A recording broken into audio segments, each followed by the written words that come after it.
I'll start with you, Max. Are we shortchanging Davis in our conversation about the MVP? Not only about the MVP, but I would take a good look at LeBron James right now. You know, though Brady's going to fall off the cliff, and everyone got on me about that, right? And I didn't say it about LeBron because they don't seem to fall off the cliff in the NBA like the NFL. They seem to go into a kind of steady decline. But I'm telling you this right now, as great as LeBron is and as he's better than the rest of the league right now, Kawhi is hurt, the jury is out. Love KD. But when you look at Anthony Davis, both sides of the floor, KD's an excellent defender too. Anthony Davis is like an all-time great, versatile defender. It's unbelievable. And he has a more versatile offense than KD's. When you look at AD, I'm telling you right now, take a look at LeBron James over the next 25 or so regular season games, because I believe those will be the last games in the regular season where we still think about LeBron James as the best player in the world. I believe by the end of next season, meaning like start next season, that's going to be the year where Anthony Davis, not Kawhi, got to see with his injury, not KD, AD, Anthony Davis becomes the best player in the world starting next season. And already right now, I think the transition is underway. He's not only pushing James Harden for MVP, he's pushing LeBron for the crown right now. Well, you know, I got to agree with Captain Obvious there. There's no question about it that this is what Anthony Davis is doing. He's definitely a candidate for league MVP. He's definitely in the discussion for best player in the world. And it's just he just brings a different dimension to the game.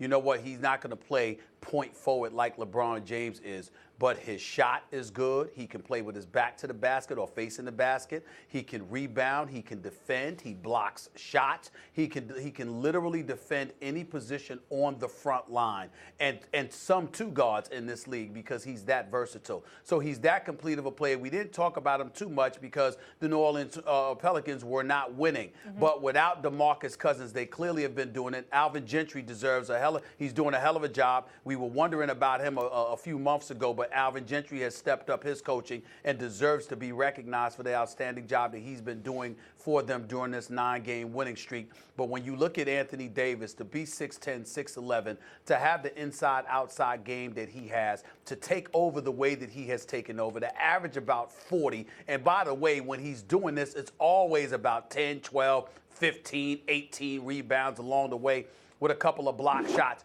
You definitely have to look at him and say, when we have a discussion about the best in the world, we need to stop limiting it to LeBron James and Kevin Durant. Anthony Davis has to be inserted into that stratosphere. By the way, even ahead of Kawhi Leonard, because as efficient as Kawhi Leonard is, if I'm going to get in, obviously there's no comparison, Max, so please don't take it this way.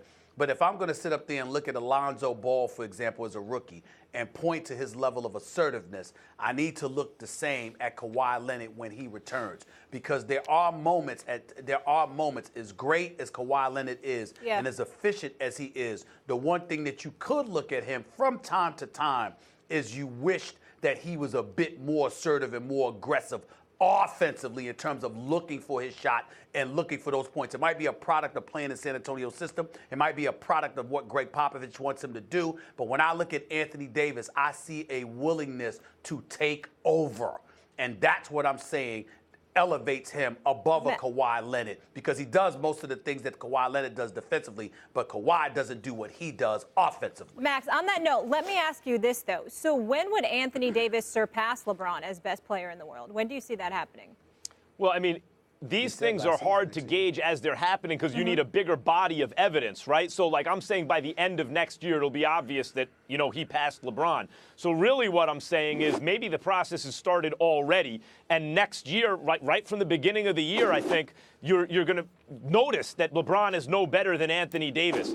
Davis has done things, and we got past him so quickly because of Embiid, because of Porzingis, because of Karl Anthony Towns. We're always looking for next. And as Stephen A. mentioned, when you're hidden on the Pelicans and they never really put a team around you, you're not playing meaningful games. So we're looking for what's next. But meantime, what's here right now is a guy who's fulfilled the potential we thought maybe he had a couple of years ago. And it's like, is this guy already a top 3 or 4 player? Then he got hurt a little bit. He's never quite played a full season. They get him Boogie Cousins. And some were lamenting, well, this is not coming together the way it should. I'm not sure about that. They started to play better and better together.